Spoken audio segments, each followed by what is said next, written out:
last week, I think it was last week, maybe a couple of weeks, we're getting closer to some school board elections. I am in the Rockwood School District, which is on spring break this week. But Izzy Emmett came on the show, and she's running for Rockwood School District. I see a lot of signs in my neighborhood. Jessica Clark is also someone who's on a lot of those yard signs and is a reform candidate for the Rockwood School Board. She's with us tonight. Jessica, how are you? I'm so glad that you got permission to come on here and talk to me for a little bit because I wanted to plug the candidacy. How are you?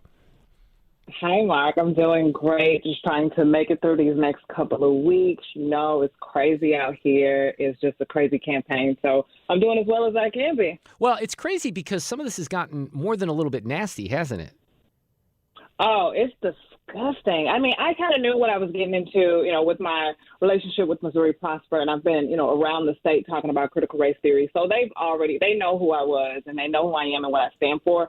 They've hated me for a long time, so I'm sure they didn't expect me to show up in this way, and they also think that they can destroy me, but we won't back down. All right, so why are you in this race? I mean, I think that some of these reasons are very apparent, and what do you think you can actually do here with this particular school district? It's my school district, and one of the reasons that I'm most interested is because of the reckless, irresponsible behavior of Dr. Tim Ricker, who's the outgoing superintendent. He was the interim superintendent, and they've hired a new guy, but to give out the FBI hotline tip number at a school board meeting in the fall put me over the top. So I don't know what it was for you, some of the critical race theory, but what is your answer here?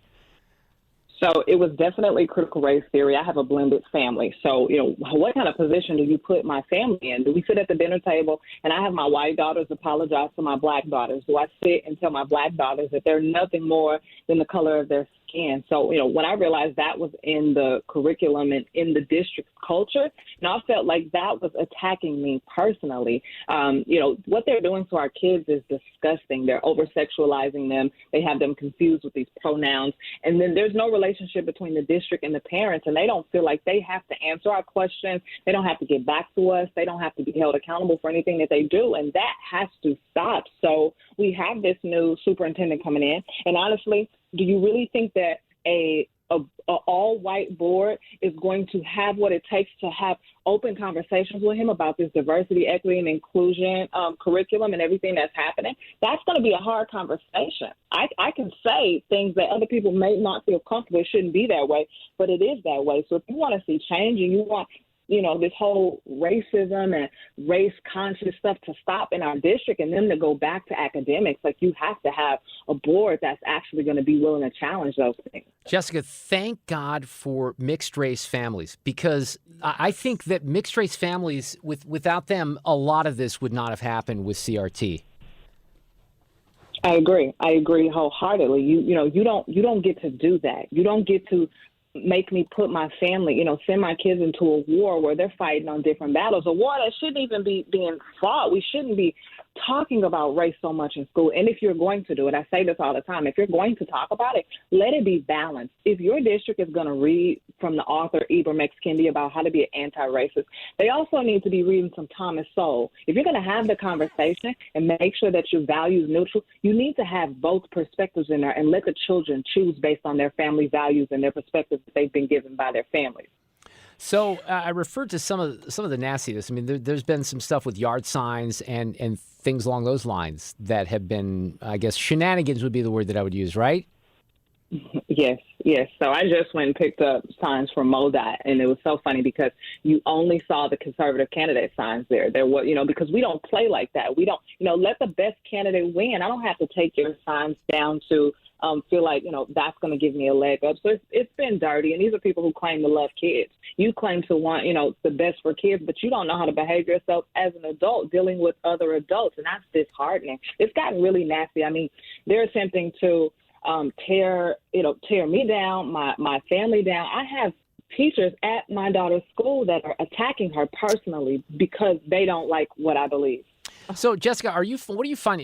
Let me ask this question. Did you ever run before? Have you run for something previously or not? No. Okay, well, I was just curious if you had a compare and contrast when you're knocking on doors. But when you're knocking on doors and you're talking to people in the district, what are you hearing?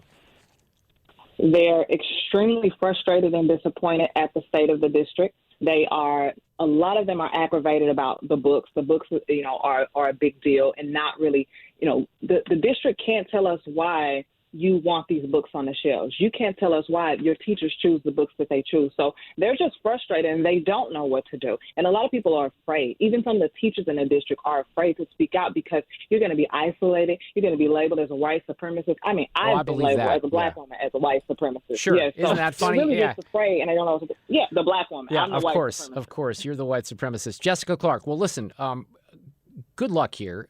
You have my vote, you and Izzy, because I'm in Rockwood. So give folks, if they want to find out a little bit more, you have a website you can guide people into?